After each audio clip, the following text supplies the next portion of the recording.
नमस्कार दोस्तों, मैं आप सभी का चिर परिचित दोस्त उपस्थित हूं आप सभी की सेवा में एक बेहद ही महत्वपूर्ण जानकारी को लेकर के। जी हां, आज का हमारा टॉपिक है सीताफल के फायदों से रिलेटेड, यानी जिसे हम कद्दू भी बोलते हैं।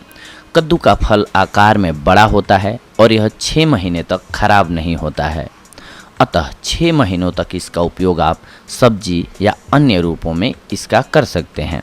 भारत में इसकी खेती की जाती है, परंतु रूस में इसकी खेती सबसे अधिक होती है। कद्दू की बेल यानी कि लता होती है। इसका फूल पीला और फल पहले हरा और पकने के बाद हल्का लाल पीला हो जाता है। कद्दू में विटामिन सी अधिक होता है। पेशाब में वीर्य आना और मूत्रकृच्छ यानी कि पेशाब करने में कष्ट होना रोग में इसका प्रयोग लाभकारी होता है। यह प्रमेह, पथरी एवं पित्त को खत्म करने वाला होता है। खाने में पके हुए फल का ही प्रयोग करना चाहिए और रस निकालते समय इसके बीजों का भी प्रयोग करना चाहिए। आइए सबसे पहले हम इसके विभिन्न नामों को जान लेते हैं कि अलग अलग लैंग्वेजेस में हम क्या बोलते हैं कद्दू को, क्योंकि हो सकता है बहुत लोग न जानते हों इसका नाम।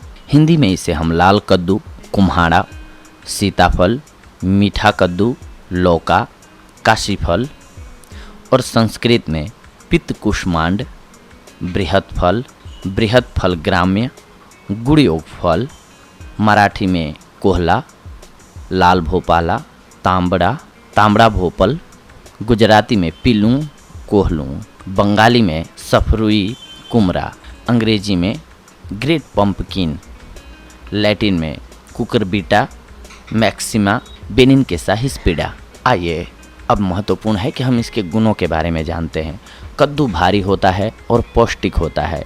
यह पित्त उत्पन्न करने वाला, पाचन शक्ति को बढ़ाने वाला, वात यानी कि गैस पैदा करने वाला, पेशाब को बढ़ाने वाला एवं प्यास को दूर करने वाला होता है। पित्त के रोगी को इसका सेवन अनार या खट्टे अंगूर के साथ करना चाहिए। पका कद्दू का सेवन करने से खांसी दूर होता है। कच्चा कद्दू अमाशय के लिए अधिक लाभकारी होता है।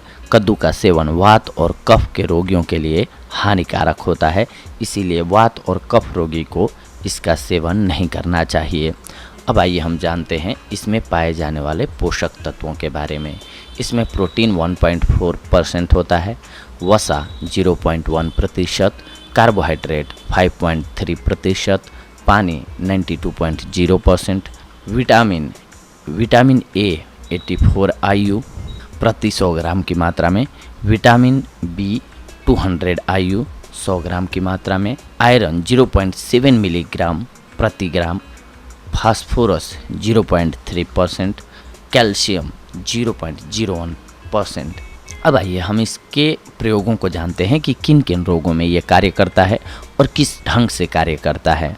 कद्दू का रस 10 से 20 मिलीलीटर की मात्रा में निकाल लें और इसमें 10 ग्राम मिश्री मिलाकर दिन में 2 बार सेवन करें। इसके सेवन से अम्ल पित्त का रोग दूर होता है। कद्दू का रस सेवन करने से खट्टी डकारें एवं एसिडिटी की परेशानी दूर हो जाती है।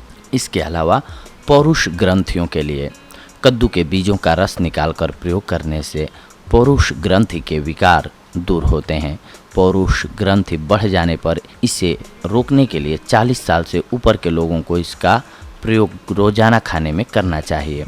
पेट में अगर कीड़े हो गए हैं तो कद्दू का रस निकालकर पीने से पेट के कीड़े खत्म होते हैं। मूत्र रोग की सभी परेशानी को दूर करने के लिए कद्दू का प्रयोग किया जाता है। शरीर का सूज जाना, पेशाब में शक्कर आना एवं मूत्राशय में पथरी बनना इत्यादि रोगों को ठीक करने के लिए कद्दू का रस प्रतिदिन सेवन करना चाहिए। लहसुन की मात्रा से 3 गुना कद्दू का बीज मिलाकर पानी में उबाल लें और फिर इस पानी को छानकर कुल्ला करें। इस तरह लहसुन एवं कद्दू के बीज को पानी में गर्म करके प्रतिदिन कुल्ला करने से दांतों का दर्द एवं अन्य परेशानी दूर होती है। कद्दू के बीजों को पीसकर लगाने से घाव के कीड़े खत्म होते हैं। आग से जल जाने पर सफ़ेद कद्दू के पत्तों को पीसकर जले हुए भाग पर लेप करना चाहिए।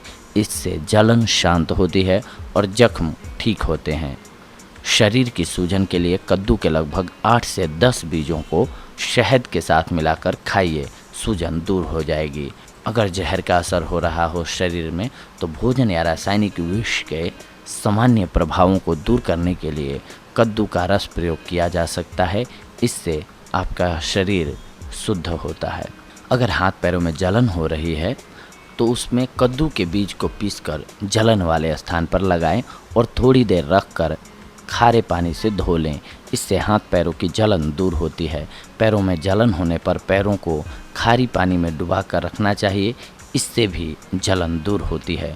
तो देखा दोस्तों, आप सभी ने, आज हम आप सभी के लिए कुछ एक ऐसी महत्वपूर्ण जानकारियाँ लाए थे कद्दू फल से रिलेटेड, जिन्हें जान करके आप इसका फ़ायदा उठा सकते हैं इन बीमारियों में, जो कि हमने आप सभी को बताया। तो ऐसे ही अगली कड़ी में हम आप सभी से जुड़ेंगे कुछ एक और बेहद ही महत्वपूर्ण जानकारियों को लेकर के। तब तक के लिए धन्यवाद। नमस्कार दोस्तों।